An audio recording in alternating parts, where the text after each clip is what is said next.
Hello everybody, people in our channel of English. Today we carry on with the talks about food, nutrition.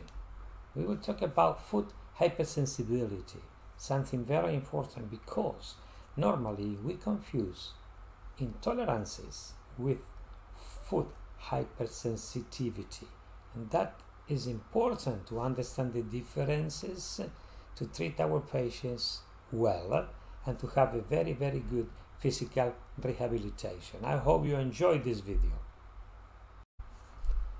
Today we will talk about hypersensitivity. Hypersensitivity is a term that is not very well known.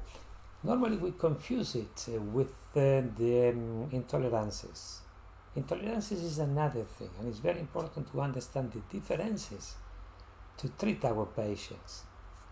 When we eat something very bad and high quantity, we are making aggression to our body, to our gut, to our intestine.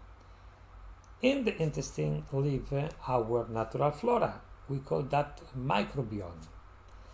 That microbiome have a good balance in between these all microorganisms.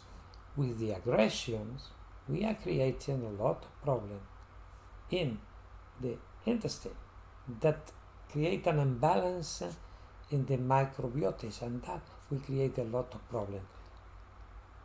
You will see in that video how it works and what happens when we eat something wrong.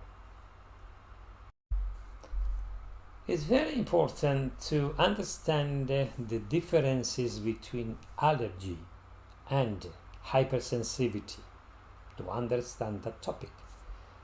Allergy is an immune mechanism mediated by the IgE process, and the reaction occurs in the blood plasma. It's an immediate reaction, 20 or 30 minutes, maximum 2 or 4 hours. And if the aggression arrive again, we can create a lot of problem with allergy in our body. Intolerances is another mechanism. It's always an process mediated by IgA initially, and if the situation persists, it is enter now the IgG formula in our blood. This is a stimulus who can carry on for longer and is creating that situation, the hypersensitivity. It is not an immediate reaction, it's a delayed reaction. That's why someone called that late allergy. But it's very important to understand the both difference between the real allergy and the intolerances.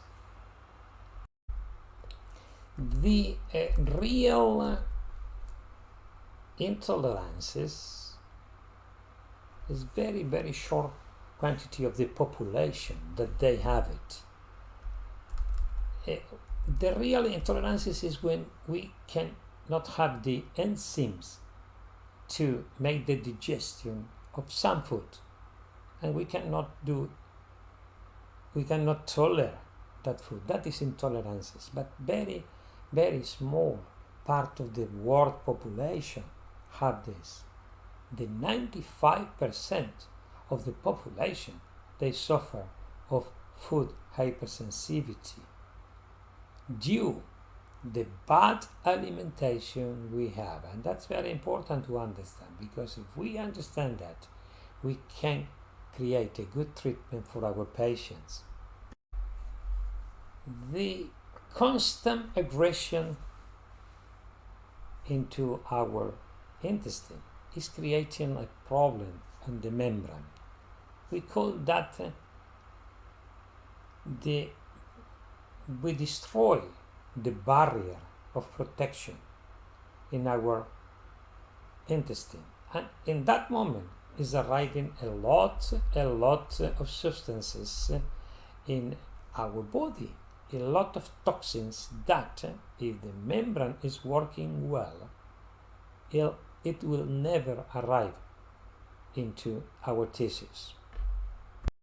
This is the way how the process is working. Intestinal permeability increase, immune system immature, intestinal barrier alteration of intestinal flora, failure in oral tolerances, immature response to the intestinal epithelium. That is all creating sensibilization of the organisms, extracellular matrix intoxication, and obviously chronic disease. This is the way how is working the aggression in our gut, in our intestine, and that's why it's very important a good alimentation. And to end the video, I want to show you the symptoms and the adverse reactions in the skin. We have acne, eczema, psoriasis, urticaria, related with hypersensibility. In the digestion, we have abdominal pain, constipation, diarrhea, and irritable bowel. Into the respiratory system, we will have asthma, rhinitis, and sinusitis. Neurological, we have migraine, headaches, dizziness, and vertigo. In the physic, we have anxiety, depression, chronic fatigue, hyperactivity in the child. Most of the problem in the child is food alimentation.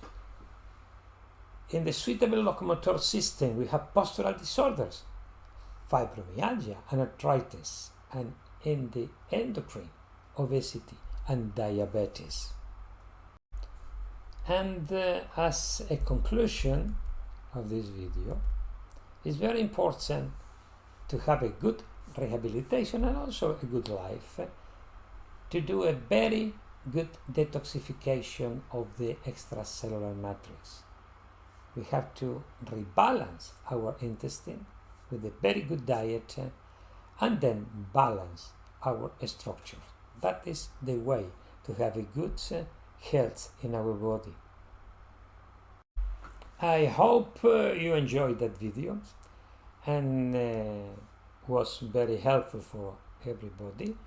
And remember, every Wednesday we will be here in our channel, in our YouTube channel. If you like it, subscribe in our channel and click in the bell, and you will receive all the information where we are doing in this particular channel in English. See you next week and have a healthy week, everybody.